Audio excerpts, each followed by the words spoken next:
सुन रहे छी MM प्रोडक्शन के प्रस्तुति सुमधुर माता के भजन। गायक प्रभात झा और बबीता बावरी। लेखक प्रभात झा। आशीर्वाद श्री राम बाबू झा। आ संगीतकार अपने सुपरिचित सतीश अर्पित। माँ हमको ना रहबै गे, माँ हमको ना रहबै गे, विपता भेल पहाड़ ई दुख को ना सहबै गे। माँ हमको ना रहबै गे, माँ हमको ना रहबै गे, विपता भेल पहाड़ ई दुख को ना सहबै गे। माँ हमको ना रहबै गे, माँ हमको ना रहबै गे।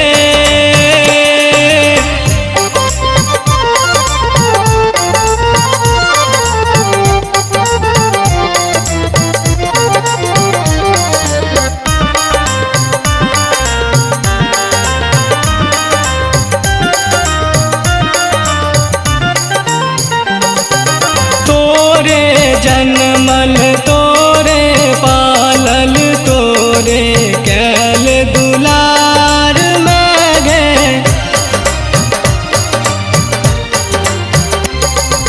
तोरे जन्मल तोरे पालल तोरे कैल दुलार, भीख मांग का गुजर करै छी, भीख मांग का गुजर करै छी, कर न मैं तू विचार। माँ हमको ना रहबै गे, माँ हमको ना रहबै गे, माँ हमको ना रहबै गे।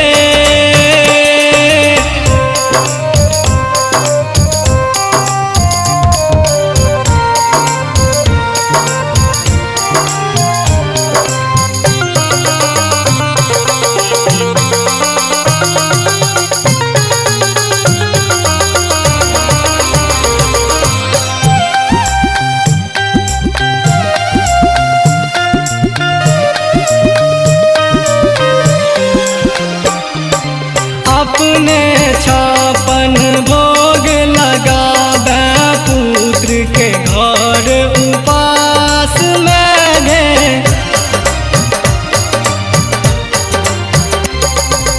अपने छापन भोग लगाबै पुत्र के घर उपास, जानी ने हम ककरो मैया, जानी ने हम ककरो मैया, एक तोरे अछि आस।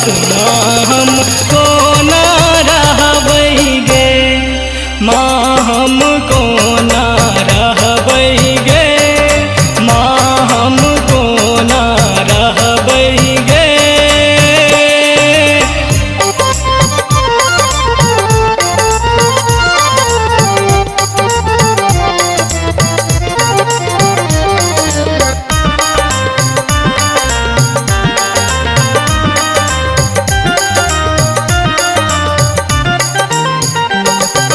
कौन विधि सँ तू जन्म देले आ लिखले केहन भाग में गे।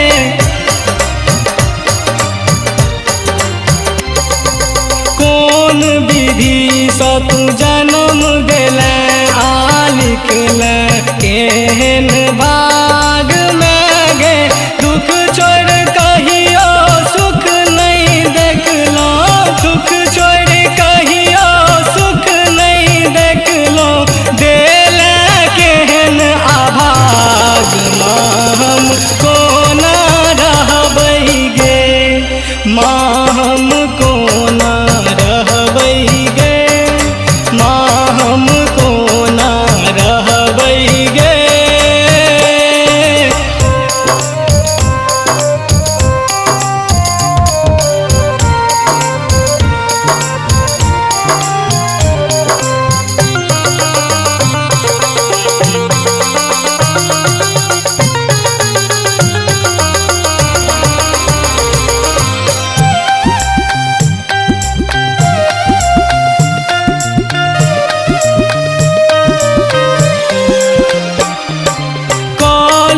जोरै छी माँ विनती करै छी क्षमा करे अपराध में गे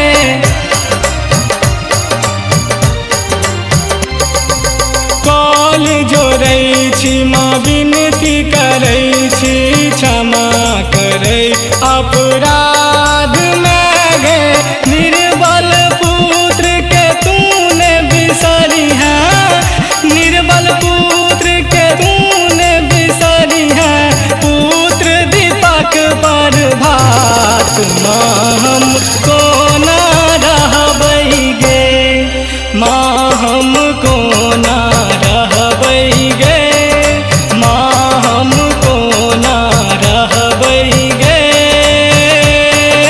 विपता भेल पहाड़ ई दुख कोना सहबै गे माँ